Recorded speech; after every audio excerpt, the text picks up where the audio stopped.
नमस्कार प्यारे साथियों, मैं निशान नानक क्लासेस के यूट्यूब चैनल पे आपका स्वागत करता हूँ। जैसा कि आप सभी को पता है अभी हम इस यूट्यूब प्लेटफॉर्म के ऊपर आपको भारत की राज्य व्यवस्था की संपूर्ण क्लास यानी अनुच्छेद 1 से लेके अनुच्छेद 395 तक करवाऊंगा। इसके बाद में इससे पहले हमने पढ़ लिया था 4 कक्षाएं मैंने आपको दे दी थी, जिसके अंदर पहली कक्षा के अंदर मैंने आपको क्या बताया था, जितने भी संविधान की अनुसूचियां उनके बारे में जानकारी एकत्रित की थी।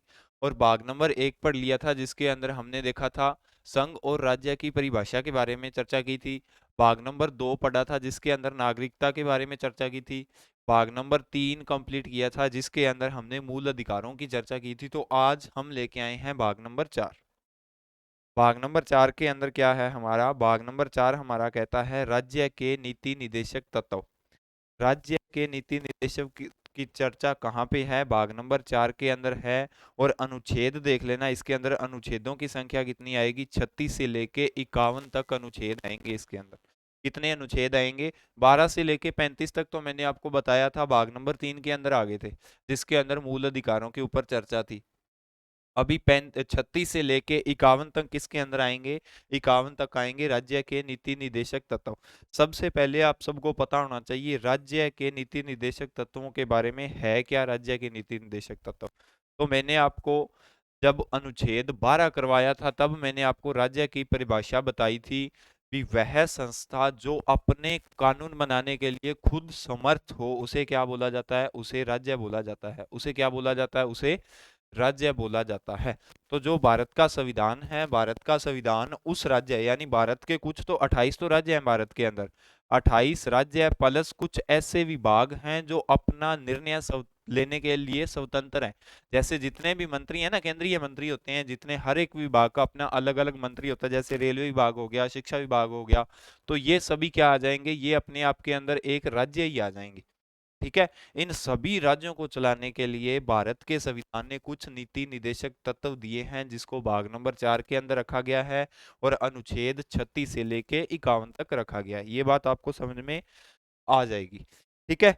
इसके बाद में हम देखते हैं, सबसे पहले देखते हैं इसे भाग 4 के अंदर अनुच्छेद 300 अनुच्छेद 36 से लेके कहां तक रखा गया है, 36 से 51 के बीच में रखा गया, जो मैंने आपको पहले बताया था।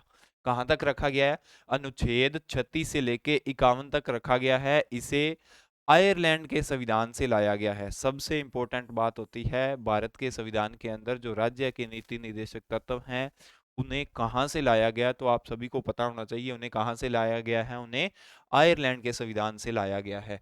और इसके बाद में क्या पूछा जाता है, तथा आयरलैंड ने इसे स्पेन के संविधान से लाया था। ठीक है।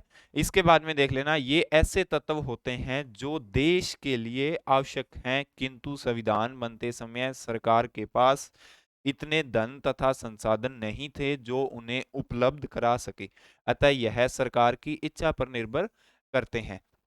देख लेना, यह ऐसे तत्व होते हैं जो देश के लिए आवश्यक होते हैं। ठीक है।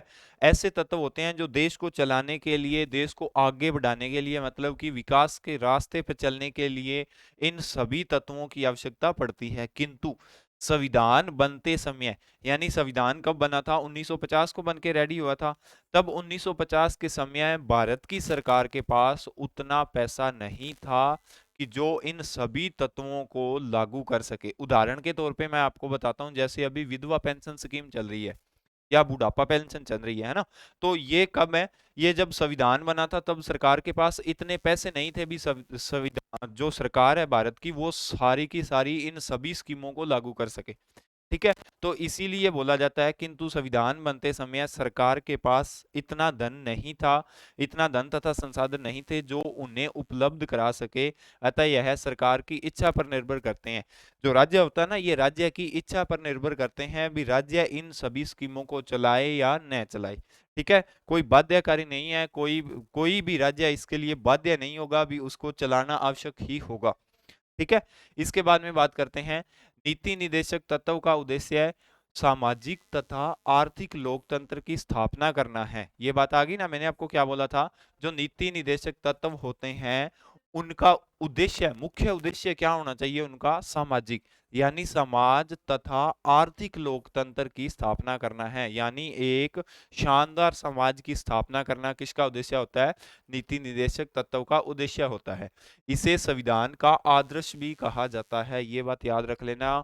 वनडे एग्जाम के अंदर सीधा सीधा क्वेश्चन पूछा जाता है, संविधान का आदर्श किसे कहा जाता है? तो आपको पता होना चाहिए किसे कहा जाता है। संविधान का आदर्श किसे कहा जाता है? जो राज्य के नीति निर्देशक तत्व होते हैं उन्हें संविधान का क्या कहा जाता है? आदर्श कहा जाता है। ठीक है, इसके माध्यम से ज्ञात होता है कि भारत एक लोक कल्याणकारी राज्य है। क्या ज्ञात होता है इसके माध्यम से? कि भारत एक लोक कल्याणकारी राज्य है। अभी देख लेना, इसे भाग नंबर 4 के अंदर रखा गया है, एक नंबर बात। दूसरी क्या है? इसे आयरलैंड के संविधान से लिया गया है। ठीक है, और यह नैसर्गिक नहीं होता है, सरकार इसे लागू करने के लिए बाध्य नहीं होती है। नैसर्गिक मैंने आपको बताया था, जो मूल अधिकार है ना भाग नंबर 3 के अंदर, जो मूल अधिकार हैं वो कौन से अधिकार होते हैं? वो होते हैं नैसर्गिक अधिकार होते हैं भाग नंबर 3 के अंदर। नैसर्गिक अधिकार जो होते हैं, जो जनता को क्या होते हैं? जन्म के समय ही बच्चे को मिल जाते हैं, सरकार इसे लागू करने के लिए बाध्य नहीं होती। मैंने आपको पिछली स्लाइड के अंदर क्या बताया था? सरकार इसे लागू करने के लिए बाध्य नहीं होती, सरकार की इच्छा पर ही निर्भर होता है, सरकार इसे लागू करे या न करे। ठीक है, इसके बाद में यह न्यायालय द्वारा परिवर्तनीय तथा वाद योग नहीं होंगे, ये बात याद रख लेना। वनडे एग्जाम के अंदर सीधा क्वेश्चन बनता है बी, जो राज्य के नीति निर्देशक तत्व हैं न्यायालय द्वारा परिवर्तनीय है या नहीं है? तो ये यहाँ पे दिया हुआ है, न्यायालय द्वारा परिवर्तनीय नहीं है। ठीक है, इसके बाद में यह निलंबित नहीं हो सकते। मैंने आपको क्या बताया था? जो मूल अधिकार थे, मूल अधिकारों को पूर्ण प्रतिबंध किसके द्वारा लगाया जाता था? पूर्ण प्रतिबंध लगाया जाता था संसद के द्वारा। लेकिन अगर किसी मूल अधिकार को कुछ समय के लिए निलंबित करना हो तो उसे कौन करता था? राष्ट्रपति करता था। लेकिन राज्य के नीति निर्देशक तत्व ऐसे हैं, इन्हें निलंबित नहीं किया जा सकता, और यह समाज की भलाई के लिए होते हैं। इन बातों को याद रख लेना, यह समाज की क्या होते हैं? समाज की भलाई के लिए होते हैं। ठीक है, अभी देख लेना, मैंने आपको बताया था जो अनुच्छेद 36 से लेके 51 तक है, तो सबसे पहले अनुच्छेद 36 के बारे में चर्चा करते हैं। चर्चा का क्या इसका क्या मतलब होता है? राज्य की परिभाषा का वर्णन किया गया है। अनुच्छेद नंबर 36 के अंदर क्या किया गया है? राज्य की परिभाषा का वर्णन। तो ये बात यहाँ पे बोली गई है ना, राज्य के नीति निर्देशक तत्व, तो राज्य की परिभाषा का वर्णन किया गया है। मैंने आपको बताया था अभी, वह संस्था जो अपना निर्णय लेने के लिए स्वतंत्र हो, वह क्या है? अपने आप के अंदर एक स्टेट है, अपने आप के अंदर वह क्या है? एक राज्य है। उस राज्य के लिए ही संविधान के अंदर नीति निर्देशक तत्व दिए गए हैं। अनुच्छेद नंबर 36 के अंदर ये बात बोली गई है। इसके बाद में बारी आएगी अनुच्छेद नंबर 37 की। 37 के अंदर क्या बोला गया है? नीति निर्देशक तत्व के हनन होने पर न्यायालय की शरण संभव नहीं है। जो नीति निर्देशक तत्व होते हैं ना, जैसे अभी वृद्धा पेंशन स्कीम है, बुढ़ापा पेंशन स्कीम है, ये क्या है? ये एक राज्य की चलाई हुई स्कीम है ना, राज्य इसे बाध्यकारी नहीं है भी, इसे जरूरी नहीं है भी राज्य चलाए ही चलाए, राज्य की मर्जी पर निर्भर करता है। राज्य के पास आर्थिक शक्ति है तो राज्य इन सभी स्कीमों को चला सकता है। अगर राज्य के पास आर्थिक शक्ति नहीं है तो राज्य इन सभी स्कीमों को क्या कर सकता है? वो बंद भी कर सकता है। अगर राज्य ने ये सारी स्कीमें बंद कर दी, ठीक है, तो हम कहाँ पे नहीं जा सकते? हम न्यायालय के अंदर नहीं जा सकते। क्यों नहीं जा सकते? क्योंकि जो नीति निर्देशक तत्व हैं वो न्यायालय की शरण में संभव नहीं होता। ठीक है, इसके बाद में बारी आएगी अनुच्छेद नंबर 38 की। 38 के अंदर क्या बोला गया है? लोक कल्याणकारी राज्य तथा उसकी नीतियों का वर्णन किया गया है। जो लोक कल्याणकारी राज्य होते हैं ना, समाज की भलाई के लिए जो राज्य काम करते हैं, जो राज्य कानून बनाता है, उसे क्या बोलते हैं? लोक कल्याणकारी राज्य बोलते हैं। ठीक है, लोक कल्याणकारी राज्य तथा उसकी नीतियों का वर्णन कहाँ किया गया है? मतलब कि कुछ नियम कानून कायदे बनाए गए हैं अनुच्छेद नंबर 38 के अंदर भी, राज्य को कैसे सुचारू रूप से चलाया जा सकता है, कैसे नहीं चलाया जा सकता है, इन सब का वर्णन कहाँ मिलता है? अनुच्छेद नंबर 38 के अंदर। ठीक है, 36 के अंदर क्या थी? राज्य की परिभाषा थी। 37 के अंदर क्या था? ये न्यायालय की शरण में संभव नहीं है, मतलब कि इसे इस मैटर को न्यायालय के अंदर नहीं ले जाया जा सकता। और से 38 के अंदर क्या है, लोक कल्याणकारी राज्य की स्थापना है। इसके बाद में अनुच्छेद नंबर 39 पढ़ते हैं। इसके अंदर क्या बोला गया है, राज्य भौतिक और अभौतिक साधनों के लिए संकेंद्रण को रोकेगा तथा महिलाओं एवं बालकों और पुरुषों की सभी आवश्यकताओं का ध्यान रखेगा।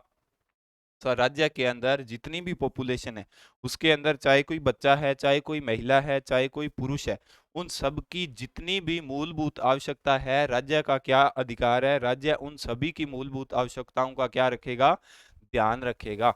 क्या रखेगा, राज्य उन सभी की आवश्यकताओं का ध्यान रखेगा। ये बात कहाँ पे बोली गई है, अनुच्छेद नंबर 39 के अंदर। इसके बाद में देख लेना, समान कार्य के लिए समान वेतन की आवश्यकता भी रखी गई है। समान कार्य के लिए समान वेतन, जैसे कोई भी प्राइवेट संस्था है, वहां पे आपको देख लेना ज्यादातर मिलेगा, कुछ महिलाएं काम करती हैं और कुछ पुरुष काम करते हैं। तो वहां पे क्या होता है, महिलाओं को उतने ही काम के लिए कम वेतन दिया जाता है, जबकि पुरुषों को उतने ही काम के लिए ज्यादा वेतन दिया जाता है। प्राइवेट सेक्टर की बात कर रहा हूँ। हालांकि जो गवर्नमेंट सेक्टर होते हैं उनके अंदर ऐसा बिल्कुल नहीं होता। आप देख लेना, कोई भी टीचर है, government teacher, private sorry government teacher है, चाहे वो महिला है चाहे वो पुरुष है, सबको क्या होता है, समान सैलरी मिलती है ना। तो ये देख लेना, समान कार्य के लिए समान वेतन की व्यवस्था कहाँ पे रखी गई है, 39 के अंदर ही रखी गई है। ये बात आपको याद रखनी है। इसके बाद में अनुच्छेद 39 का कै पार्ट और जोड़ा गया था, निःशुल्क विधि सहायता प्राप्त करने का अधिकार दिया गया है अनुच्छेद 39 कै के अंदर।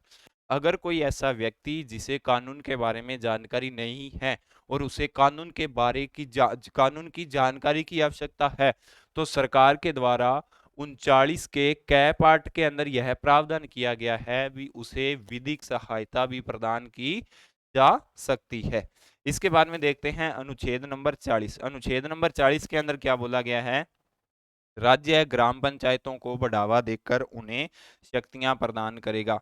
किसको बढ़ावा देकर, ग्राम पंचायतों को बढ़ावा देकर। तो मैंने आपको जब करवाया था, मूल अधिकार करवाए थे, तब मैंने आपको बोला था ना कि राज्य के अंदर पंचायतों का होना बहुत ही जरूरी है। राज्य के अंदर पंचायतों का होना बहुत ही जरूरी है, क्योंकि जब आपका जमीनी स्तर का विकास होगा तभी आपका शहरी स्तर का विकास होगा। ठीक है, तो ये देख लेना, अनुच्छेद नंबर 40 के अंदर बोला गया है, राज्य में ग्राम पंचायतों को बढ़ावा देकर उन्हें शक्तियां प्रदान करता है। कौन करता है, अनुच्छेद नंबर 40 राज्य के नीति निदेशक तत्व के अंदर। ठीक है, इसके बाद में देखते हैं अनुच्छेद नंबर 41। राज्य आर्थिक और शैक्षिक दृष्टि से पिछड़े वर्गों का विशेष ध्यान रखेगा। यानी जो आर्थिक यानी धन की स्थिति के अंदर बिछड़ गए पीछे रह गए हैं, और शैक्षणिक यानी शिक्षा के मामले में जो व्यक्ति पीछे रह गए हैं, जो पिछड़े वर्ग हैं, राज्य का ये अधिकार है भी राज्य उन सब का क्या रखेगा, विशेष ध्यान रखेगा। ये बात कहाँ पे बोली गई है, ये बात अनुच्छेद 41 के अंदर बोली गई है। इसके बाद में अनुच्छेद नंबर 42 आता है। अनुच्छेद 42 के अंदर क्या बोला गया है, कार्य की उचित दशाएं बनाएगा तथा महिलाओं को निःशुल्क प्रस्तुति सहायता उपलब्ध कराएगा। महिलाओं को प्रस्तुति सहायता उपलब्ध कराने का ये मतलब होता है, जब महिलाओं की डिलीवरी होती है ना, उस समय मतलब कि जो लास्ट के 3 मंथ होते हैं, उस समय अगर कोई महिला प्राइवेट सेक्टर के अंदर या गवर्नमेंट सेक्टर के अंदर कार्य कर रही है, तो उसकी कार्य की जो सीमा है या कार्य का समय है उसे कम कर देगा, और वेतन उसे उतना ही दिया जाएगा जितना फुल टाइम के लिए उसे दिया जाता था। इसके बाद में अनुच्छेद नंबर 43 के अंदर क्या बोला गया है, उद्योगों के प्रबंधन में मजदूरों या श्रमिकों के भाग लेने का अधिकार। यानी जब उद्योगों का प्रबंधन होगा, उसमें मजदूर या श्रमिकों के प्रबंधन के लिए भाग लेने का अधिकार है। किसके अंदर दिया गया है, ये बात अनुच्छेद नंबर 43 के अंदर बोली गई है। अनुच्छेद नंबर 43 एक और जोड़ा गया है, सहकारी समितियों की स्थापना की गई थी। सहकारी समितियां क्या होती है, प्राइवेट समितियां होती है ना सहकारी समितियां, कुछ सहकारी बैंक भी होते हैं, कुछ सहकारी समितियां भी होती हैं। यानी जो लोग अपने खुद के ऊपर ही, अभी जैसे आप एक मान लो बात के लिए, उदाहरण के लिए आपने सुना ही होगा, जो कमेटी चलती है, कमेटी का नाम तो सुना ही होगा ना। कमेटी क्या, एक तरह से सहकारी समिति है, उसमें ग्रामीण लोग के या 10-15 लोग इकट्ठे होके उसमें पैसा इन्वेस्ट करते हैं, तो वो एक व्यक्ति को, किसी खास को जिसको जरूरत होती है उसको दे दिया जाता है। तो वो क्या है, एक तरह से सहकारी समिति है वो। ठीक है, इसे कब जोड़ा गया था? इसे 97वां संविधान संशोधन करके 2011 के अंदर जोड़ा गया था। किसमें जोड़ा गया था? राज्य के नीति निदेशक तत्व के अंदर इसे जोड़ा गया था। और कहां पे जोड़ा गया था? अनुच्छेद 43 के कै पार्ट के अंदर। इसके बाद में बारी आएगी अनुच्छेद नंबर 44 की। अनुच्छेद नंबर 44 के अंदर क्या बोला गया है? राज्य समान नागरिक संहिता को लागू करने का प्रयास करेगा। समान नागरिक संहिता का मतलब होता है कि राज्य ना तो महिला के अंदर और न पुरुष दोनों के अंदर कोई भी भेदभाव नहीं करेगा। इसका यह मतलब होता है राज्य दोनों को समान नजर से देखेगा, चाहे वो महिला है और चाहे वो पुरुष है। ठीक है, समान नागरिक संहिता का अधिकार लागू करने का प्रयास करेगा। इसके बाद में बारी आती है अनुच्छेद नंबर 45 की। अनुच्छेद नंबर 45 के अंदर क्या बोला गया है? राज्य 6 से 14 वर्ष के बालकों को निःशुल्क शिक्षा प्रदान करेगा, अनिवार्य शिक्षा देने की व्यवस्था करेगा। और 86वां संविधान संशोधन करके इसे कब जोड़ा गया था? 2002 के अंदर जोड़ा गया था। मैंने आपको जब अनुच्छेद करवाए थे, अनुच्छेद सॉरी मूल अधिकार करवाए थे, तो मूल अधिकार के अंदर भी मैंने आपको बताया था ना, हमें शिक्षा और संस्कृति का अधिकार है, आपको याद होगा। तो उसके अंदर भी ये दिया गया है 6 से 14 वर्ष के बच्चों के लिए निःशुल्क शिक्षा का प्रावधान। ठीक है, और यहाँ पे भी देख लेना, राज्य के नीति निदेशक तत्वों के लिए भी ये बात बोली गई है। इसे कब जोड़ा गया था राज्य की नीति निदेशक तत्व के अंदर? तो संविधान के अंदर 86वां संविधान संशोधन किया गया था। कब किया गया था? 2002 के अंदर किया गया था। क्यों किया गया था? क्योंकि राज्य में 6 से 14 वर्ष के बच्चों के लिए निःशुल्क शिक्षा की व्यवस्था करनी थी। और कहाँ पे की है ये राज्य नीति निदेशक तत्व के अंदर? तो आपको ये याद रख लेना, अनुच्छेद नंबर 45 के अंदर यह व्यवस्था की गई है। ठीक है, इसके बाद में बारी आएगी अनुच्छेद नंबर 46 की। 46 के अंदर क्या बोला गया है? राज्य एससी और एसटी तथा दुर्लभ वर्गों के हितों का ध्यान रखेगा। राज्य एससी या एसटी तथा दुर्लभ वर्गों के हितों का ध्यान रखेगा। जो राज्य के अंदर होते हैं ना एससी या एसटी, आपको हर एक राज्य के अंदर ऐसे लोग मिल जाएंगे, हर एक जिले के अंदर ऐसे लोग मिल जाएंगे। कौन से? एससी और एसटी कैटेगरी के। अगर राज्य उन सब के हितों का क्या रखेगा? ध्यान रखेगा। ध्यान कैसे रखता है? जैसे देख लेना आप, कोई भी व्यक्ति है एससी कैटेगरी का, तो वो एक थाना के अंदर जाता है, पुलिस स्टेशन के अंदर जाता है। वहां पे पुलिस स्टेशन वाले, पुलिस वाले क्या करते हैं? उसकी अगर बात की सुनवाई नहीं करते, तो एक एससी और एसटी दोनों के अलग अलग क्या होते हैं? हर एक डिस्ट्रिक्ट के अंदर आयोग होते हैं। ठीक है, वो सीधा अगर पुलिस सुनवाई नहीं करती तो वो कहां पे चला जाएगा? वो चला जाएगा अपने एससी या एसटी आयोग के अंदर। तो आयोग वाले क्या करेंगे? उस जिले का जो एसपी होता है उसे कॉल करके फिर उसका काम करवाते हैं। इसके बाद में बारी आएगी अनुच्छेद नंबर 47 की। 47 के अंदर क्या बोला गया है? सरकार पोषायुक्त आहार उपलब्ध करवाएगी तथा नशीली दवाई तथा शराब पर प्रतिबंध लगाएगी। पोषायुक्त आहार का क्या मतलब? युक्त आहार का ये मतलब होता है भी सरकार जो बच्चों को भोजन या जो बच्चों को आहार उपलब्ध करवाएगी, संपूर्ण प्रोटीन युक्त होना चाहिए। पोषण युक्त आहार का ये मतलब होता है। ठीक है, इसके बाद में क्या है? नशीली दवा तथा शराब पर प्रतिबंध लगाएगी। नशीली दवा और सरकार, नशीली दवा तथा शराब पर संपूर्ण प्रतिबंध। देख लेना, कभी भी किसी भी राज्य के अंदर नशीली दवा के ऊपर संपूर्ण प्रतिबंध तो लग सकता है, लेकिन शराब पर संपूर्ण प्रतिबंध नहीं लग सकता। जो पीने वाला ना वो तो पी के ही आएगा, चाहे वो कहां से भी पी के आए। ठीक है, तो ये देख लेना, अनुच्छेद 47 के अंदर ये बात बोली गई है कि सरकार है वो पोषण युक्त एक तो आहार उपलब्ध कराएगी, और दूसरा क्या करवाएगी? नशीली दवाई या शराब पर प्रतिबंध लगाएगी। कोई भी राज्य ऐसा नहीं चाहेगा भी उसके राज्य के अंदर खुले आम शराब बिके। कोई भी राज्य ऐसा चाहता है कि आप सभी हर एक स्टेट से belong के अंदर, आपके राज्य के अंदर ऐसा है क्या कभी भी शरेआम शराब बिक रही है? तो ये कुछ ना कुछ नीति निर्देशक तत्व होते हैं जिन्हें फॉलो करना होता है, राज्य की जिम्मेदारी होती है। इसके बाद में बारी आएगी अनुच्छेद नंबर 48 की। अनुच्छेद नंबर 48 के अंदर क्या बोला गया है? राज्य कृषि और पशुपालक को वैज्ञानिक तरीके से बढ़ावा देगा। यानी जो राज्य क्या करेगा? कृषि। कृषि आप सबको पता है भी भारत के अंदर लगभग लगभग ज्यादा जनसंख्या क्या करती है? कृषि पर निर्भर होती है। भारत के हर एक स्टेटों के अंदर कृषि की जाती है। कोई सा स्टेट ऐसा होगा जहाँ पे, वैसे तो लगभग है ही नहीं है, वहां पे कृषि की जाती है। और पशुपालक, जो पशुपालक होते हैं ना, जैसे गौशाला होती है या पशुपालक अलग अलग तरीके से पशु पालते हैं लोग, उन पशुपालकों को क्या करेगा, जो वैज्ञानिक मतलब कि आधुनिकीकरण तरीके से क्या करेगा, आधुनिकीकरण तरीके से उन्हें बढ़ावा देगा। आधुनिकीकरण तरीके से क्या मतलब होता है, जैसे पशुओं के अंदर आप देख लेना, पहले के जमाने में क्या होता था या करंट के जमाने के अंदर क्या हो रहा है भी, जो मिडिल क्लास फैमिली है ना, उनके पास जो गाय होगी वो कम से कम 6 या 7 लीटर दूध, हाईएस्ट 6 या 7 लीटर दूध देगी एक टाइम का। ठीक है, तो 7 लीटर दूध इसलिए देती है क्योंकि वो पहले के तरीकों से ही उसे पाल पोस रहे हैं, पहले के तरीकों से, जो तरीके पहले ही चलते आ रहे हैं उन तरीकों से ही उन्हें पाल पोस रहे हैं।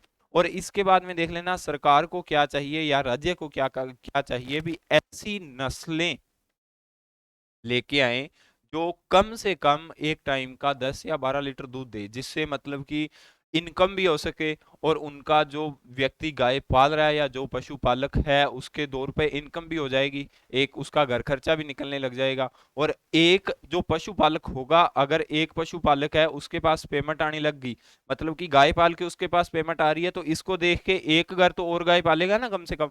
तो ऐसे क्या होगा, साथ में साथ तो रोजगार को बढ़ावा मिलेगा, रोजगार को बढ़ावा मिलेगा, क्योंकि एक ने जब अच्छी इनकम, एक इनकम कमा रहा है तो दूसरा भी इसी तरीके से ही कमाएगा अच्छी इनकम। तो यही बात बोल रहा है कि राज्य कृषि और पशुपालक को वैज्ञानिक तरीके से बढ़ावा देगा। कहाँ पे बोली गई है ये बात, ये बात बोली गई है अनुच्छेद 48 के अंदर। इसके बाद में क्या बोला गया है, अनुच्छेद 48 क को जोड़ा गया था, जिसके अंदर क्या बोला गया है, राज्य पर्यावरण संरक्षण तथा संवर्धन का प्रयास करेगा। पर्यावरण संरक्षण का क्या मतलब होता है, अगर कोई व्यक्ति या राज्य सरकार पर्यावरण की रक्षा करेगी या पौधे लगाएगी, ऐसे सरकार, आपको भी पता है भी, हर एक जो गवर्नमेंट होती है वो ऐसी बहुत सी स्कीमें लेके आती हैं जिसके अंदर पर्यावरण की सुरक्षा आवश्यक होती है। ठीक है, तो यही बात 48 के अंदर बोली गई है भी, जो राज्य है 48 के अंदर कहा गया है भी, राज्य है वो पर्यावरण का संरक्षण करेगा, यानी पर्यावरण जो है उसकी रक्षा करेगा या उसे बढ़ावा देगा, और संवर्धन का प्रयास करेगा, उसे बढ़ावा भी देगा, उसके साथ की साथ क्या करेगा, रक्षा भी करेगा। इसके बाद में बारी आएगी अनुच्छेद नंबर 39 की, अनुच्छेद नंबर 49 की। 49 के अंदर क्या बोला गया है, राष्ट्रीय स्मारकों की रक्षा करना सरकार का कर्तव्य होगा। राष्ट्रीय स्मारकों का क्या मतलब होता है, जैसे दिल्ली के अंदर लाल किला है, इंडिया गेट है, ये सभी क्या है, ये सभी राष्ट्रीय स्मारक आ जाते हैं। तो आपने जनरली देखा होगा भी, इन सभी स्मारकों के पास जो सरकार होती है, सरकार की क्या होती है, या तो आर्मी या सीआरपीएफ वाले, यानी कोई ना कोई पुलिस फोर्स बल इसके पास खड़ा ही रहता है। क्यों खड़ा रहता है, क्योंकि इन सब की सुरक्षा करने की या रक्षा करने की जिम्मेदारी किसको दे रखी है, अनुच्छेद 49 के अंदर, अनुच्छेद 49 के अंदर इन सब की रक्षा करने की जिम्मेदारी दे रखी है राज्य सरकार को। राष्ट्रीय सुरक्षा करना सरकार का कर्तव्य होगा ना, तो ये सारी की सारी जिम्मेदारी किसे दे रखी है, ये सरकार को जिम्मेदारी दे रखी है। इसीलिए आप कहीं पे भी चले जाना, ताजमहल चले जाना या इंडिया गेट चले जाना या लाल किले के अंदर चले जाना, या बहुत से महल ऐसे होंगे जो राष्ट्रीय स्मारक के लिए प्रसिद्ध जाने जाते हैं। ठीक है, तो इन सब के अंदर क्या होगा, जो मैनेजमेंट संभाल रहे होंगे वो कौन सी पुलिस होगी, वो ज्यादा से ज्यादा केंद्रीय पुलिस ही आपको मिलेगी। कौन सी पुलिस मिलेगी, केंद्रीय पुलिस ही इन सब की सुरक्षा आपको मिलेगी। इसके बाद में बारी आएगी अनुच्छेद नंबर 50 की। अनुच्छेद नंबर 50 के अंदर क्या बोला गया है, अनुच्छेद नंबर 50 के अंदर ये बात बोली गई है कि राज्य कार्यपालिका और न्यायपालिका का पृथक्करण करेगा। कार्यपालिका का क्या मतलब होता है, जैसे राज्य के अंदर मैनेजमेंट संभालने वाले लोग होते हैं ना, कार्य करने वाले लोग होते हैं, उनको क्या बोला जाता है, कार्यपालिका बोला जाता है।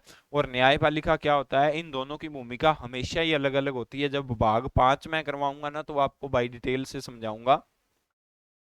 इन दोनों की कार्य तो वो होते हैं, जैसे मंत्री आ गए या आईएएस आईपीएस एसडीएम तहसीलदार गवर्नमेंट टीचर, ये सारे के सारे किसके अंदर चले जाएंगे, ये सारे के सारे कार्यपालिका के अंदर। यानी किसी भी तरीके से आप राज्य के विकास के अंदर अपना योगदान दे रहे हो तो आप कहीं पे जाओगे, आप कार्यपालिका के अंदर। न्यायपालिका होगी भी, अगर ये कार्यपालिका कार्य करने वाले व्यक्ति कानून के दायरे में रह के कार्य कर रहे हैं तो ठीक है, अगर कानून का दायरा क्रॉस करने की बात की तो वहीं न्यायपालिका कार्यपालिका के अंदर क्या कर जाएगी, इंटर कर जाएगी। और अगर कोई गलत कार्य हो रहा होगा तो न्यायपालिका क्या करेगी, कार्यपालिका को वहीं पे ही रोक कर देगी या रोक लगा देगी। ठीक है, इसके बाद में बारी आएगी अनुच्छेद नंबर 50 की। अनुच्छेद नंबर 50 के अंदर क्या बोला गया है, राज्य की विदेश नीति का वर्णन जो शांतिपूर्ण अस्तित्व तथा मंच अंतर्राष्ट्रीय मंच निर्णयों पर आधारित है।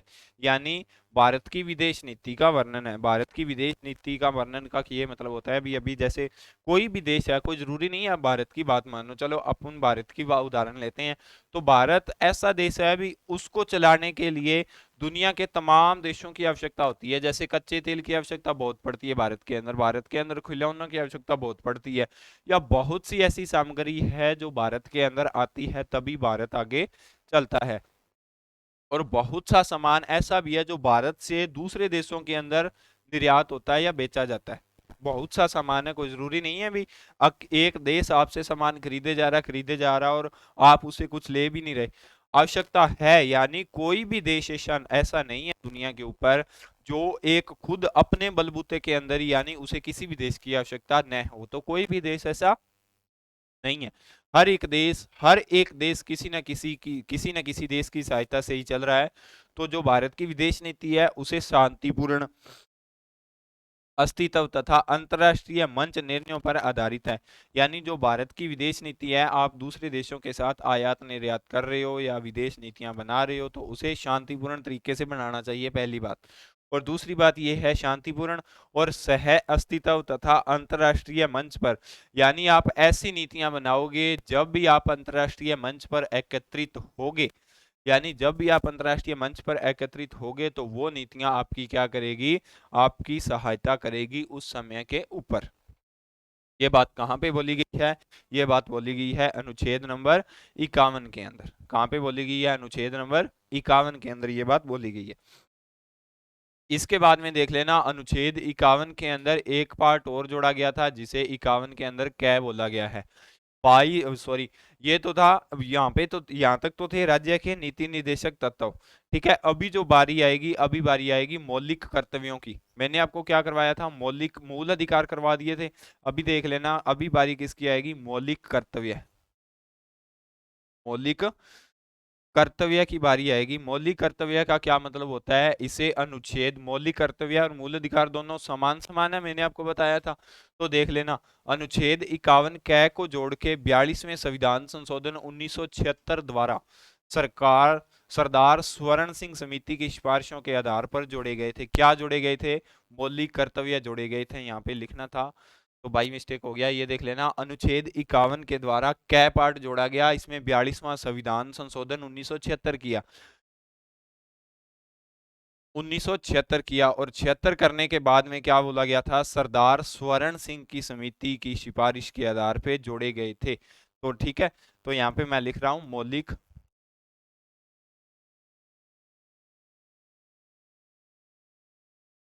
मौलिक कर्तव्य जोड़े गए थे। इनकी संख्या कितनी थी? 10 थी, लेकिन वर्तमान के अंदर इनकी संख्या कितनी है?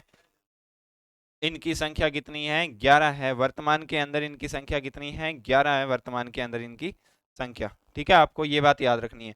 तो 11वां मौलिक कर्तव्य देख लेना, 86वें संविधान संशोधन 2000 से जोड़ा गया था, 2002 से जोड़ा गया था। प्रत्येक माता पिता संरक्षण अभिभावक को अपने 14 वर्ष से कम आयु के बालकों की शिक्षा दिलाने का कर्तव्य निर्धारित किया गया है। ठीक है, तो देख लेना, भारत के प्रत्येक नागरिक को यह जो 11 महीने आपको कर्तव्य लिखाए थे, मौलिक कर्तव्य, उन सभी कर्तव्यों का वर्णन ये रहा। क्या कुछ है जो भारत के अंदर किसके अंदर जोड़े गए थे? 42वें संविधान संशोधन 1976 के द्वारा जोड़े गए थे।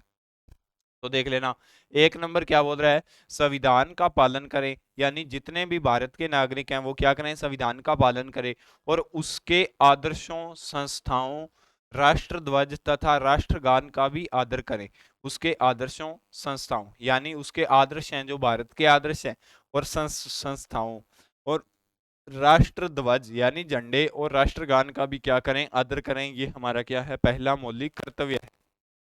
2 नंबर मौलिक कर्तव्य हमारा क्या कहता है? स्वतंत्रता के लिए हमारे राष्ट्रीय आंदोलन को प्रेरित करने वाले उच्च आदर्शों को हृदय में संजोए रखें और उनका पालन करें। उदाहरण के तौर पे जैसे भगत सिंह जी हो गए, ठीक है, महात्मा गांधी जी हो गए। ऐसे बहुत से आदर्श हैं हमारे, जिन्हें हमें, जो आजकल के युवा हैं, उन्हें क्या करना चाहिए, हृदय के अंदर संजोए रखना चाहिए तथा उनका सम्मान करना चाहिए। और 3 नंबर जो है, 3 नंबर क्या है, भारत की प्रभुता, एकता और अखंडता की रक्षा करें और उन्हें अग्युण रखें। क्या रखें, उन्हें अग्युण रखें। भारत की प्रभुता, एकता और अखंडता, इन तीनों चीजों की रक्षा करना हमारा क्या है, हमारा मौलिक कर्तव्य है। 4 नंबर देख लेना, देश की रक्षा करें और आह्वान किए जाने पर राष्ट्र की सेवा के लिए तैयार रहें। यानी देश की रक्षा करना हमारा कर्तव्य है, ये बात तो पहली क्लास से ही आपको सिखाई जाती है। देश की रक्षा करें तथा आह्वान किए जाने पर, यानी जब देश को आपकी आवश्यकता हो, तब आप देश की रक्षा के लिए हमेशा, या देश की सेवा के लिए हमेशा ही क्या रहें, तैयार रहें। इसके बाद में 5 नंबर भाग के अंदर क्या बोला गया है, भारत के सभी लोगों में समर्थता और समान भ्रातृत्व की भावना का निर्माण करें, जो धर्म, भाषा और प्रदेश या वर्ग पर आधारित सभी भेदभाव से परे हों। ऐसी प्रथाओं का त्याग करें जो स्त्रियों के सम्मान के विरुद्ध हों। यानी हमें क्या करना है, हमें ऐसी प्रथाओं का त्याग करना है जो स्त्रियों के सम्मान से विरुद्ध हों, या स्त्रियों के सम्मान के क्या हों, विरुद्ध हों। इसीलिए तो मैंने आपको जब नीति निर्देशक तत्व में पिछली स्लाइड के अंदर ये आपको बात बता के आया था भी, भारत के अंदर हमेशा ही जो राज्य है, राज्य को नीति निर्देशक तत्व के अंदर ये बात बोली गई है भी, चाहे फीमेल हो चाहे मेल हो, आपको उन दोनों को क्या करना है, समान नजर से ही देखना है। इसके बाद में देख लेना अनुच्छेद नंबर सॉरी, इसके अंदर 5 नंबर के अंदर ही जो धर्म, भाषा या प्रदेश वर्ग, यानी न तो आपको किसी एक धर्म को बढ़ावा देना है, न किसी एक भाषा को बढ़ावा देना है, आपको सभी धर्मों को समान पालन करना है, सभी भाषाओं का समान पालन करना है। ये हमारा कौन सा कर्तव्य है, मौलिक कर्तव्य है। और कितने नंबर का, 5 नंबर का। इसके बाद में बारी आएगी 6 नंबर की, हमारी सामाजिक संस्कृति की गौरवशाली परंपरा का महत्व समझें और उसका परिरक्षण करें। हमारी सामाजिक संस्कृति का क्या मतलब होता है, वह संस्कृति जो पूरे समाज के अंदर लागू, सामाजिक संस्कृति कहलाती है। ठीक है। और गौरवशाली परंपरा, गौरवशाली यानी कुछ ऐसे कार्य जिसके हम भारत की जनता गौरव करें। गौरवशाली परंपरा का महत्व समझें, यानी आजकल की जनरेशन को उन सभी का क्या समझना चाहिए, महत्व समझना चाहिए और उनका परिरक्षण यानी उनकी रक्षा करनी चाहिए प्रत्येक नागरिक को। ये हमारा क्या है, ये हमारा मौलिक कर्तव्य है। इसके बाद में बारी आएगी 7 नंबर की, प्राकृतिक पर्यावरण की रक्षा, जिसके अंतर्गत वन, झील, नदी और वन्य जीव हैं, रक्षा करें और उनका संवर्धन करें तथा प्राणी मात्र के प्रति दया भाव रखें। पर्यावरण की रक्षा करना अकेला राज्य का काम नहीं है, हम सभी नागरिकों का भी काम है जो राज्य के अंदर रहते हैं। 2 नंबर, इसके अंतर्गत वन यानी पेड़, झील और नदी और वन्य जीवों की रक्षा करना ही हमारा क्या है, हमारा मौलिक कर्तव्य है। और उसका संवर्धन करें तथा प्राणी मात्र के प्रति क्या रखें, दया भाव। हमेशा ही प्राणी मात्र के प्रति क्या रखना चाहिए, हमेशा ही हमें दया भाव रखना चाहिए। इसके बाद में बारी आएगी 8 नंबर की। 8 नंबर के अंदर क्या बोल रहा है, वैज्ञानिक दृष्टिकोण, मानववाद और ज्ञानार्जन तथा सुधार की भावना का विकास करे। किसका, वैज्ञानिक दृष्टिकोण। ऐसा नहीं है भी हम पिछले जो चलता आ रहा है उसी पे ही हमें क्या करना चाहिए, हमें चीजों के अंदर हमेशा बदलाव करना चाहिए। जो मौलिक कर्तव्य है, वैज्ञानिक दृष्टिकोण, मानववाद और ज्ञानार्जन तथा सुधार की भावना का विकास करे, ये हमारा 8वां मौलिक कर्तव्य है। इसके बाद में 9 नंबर की बात आती है, सार्वजनिक संपत्ति को सुरक्षित रखे तथा हिंसा से दूर रखे। सार्वजनिक संपत्ति है उसे क्या रखे, उसकी सुरक्षा, उन्हें क्या रखना चाहिए, उन्हें सुरक्षित रखना चाहिए। ऐसा नहीं है भी जैसे अभी खड़वंजा है, सरकार का खड़वंजा आ रहा है तो उसकी सुरक्षा करना भी हमारी जिम्मेदारी होती है। ऐसा नहीं है भी छोटा सा खड़वंजा, उसकी सुरक्षा करने के लिए ही हम सरकार को बुलाएंगे। तो कुछ ना कुछ अधिकार या कुछ ना कुछ मौलिक कर्तव्य हमारे भी हैं जिनकी रक्षा करना हमारा क्या होता है, कर्तव्य होता है। इसके बाद में दसवां दसवां क्या बोल रहा है, व्यक्तिगत और सामूहिक गतिविधियों के सभी क्षेत्रों में उत्कर्ष की ओर बढ़ने का सतत प्रयास करें। व्यक्तिगत और सामूहिक गतिविधियों के यानी समाज को सबको साथ में लेके आगे बढ़ने का 10वां जो मौलिक अधिकार है, की गई है।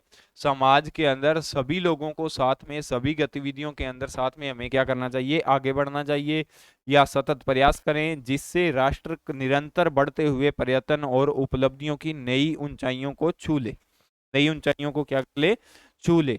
इसके बाद में बोली गई है 11वें के अंदर क्या बोली गई है, यदि माता पिता या संरक्षक हैं तो 6 से 14 वर्ष तक की आयु वाले अपने यथास्थिति बालक या प्रतिपाल्य के लिए शिक्षा का अवसर प्रदान करें। मैंने आपको ये तीसरी बात बता रहा हूं, जब मूल अधिकार पढ़ाए थे तब भी ये बात बोली गई थी, राज्य के नीति निदेशक तत्व पढ़ाए थे तब भी ये बात बोली है, और मौलिक अधिकार पढ़ा रहा हूँ तब भी ये बात बोल रहा हूँ भी 6 से लेके 14 वर्ष तक के बच्चों को शिक्षा देनी जरूरी है या कंपलसरी है।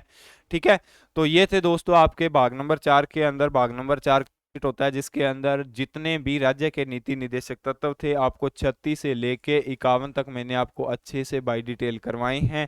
इसके बाद में हम कल से पढ़ेंगे भाग नंबर 5। भाग नंबर 5 के अंदर क्या है, संघ सरकार की क्या की गई है, चर्चा। तो ये देख लेना दोस्तों, हमारा जो नानक क्लासेस का प्ले स्टोर ऐप है उसके ऊपर संपूर्ण जितनी भी टेस्ट सीरीज आपको पीछे मेरे दिख रही है वो सारी की सारी चल रही हैं। तो आपसे हम ये उम्मीद करते हैं कि आप इन टेस्ट सीरीजों को जिसने ज्वाइन नहीं किया जल्द से जल्द ज्वाइन करें और निरंतर अध्ययन करते रहें, जिससे आपकी सफलता क्या हो, सुनिश्चित हो। तो ठीक है, मिलते हैं कल नेक्स्ट क्लास के साथ, तब तक के लिए जय हिंद जय भारत।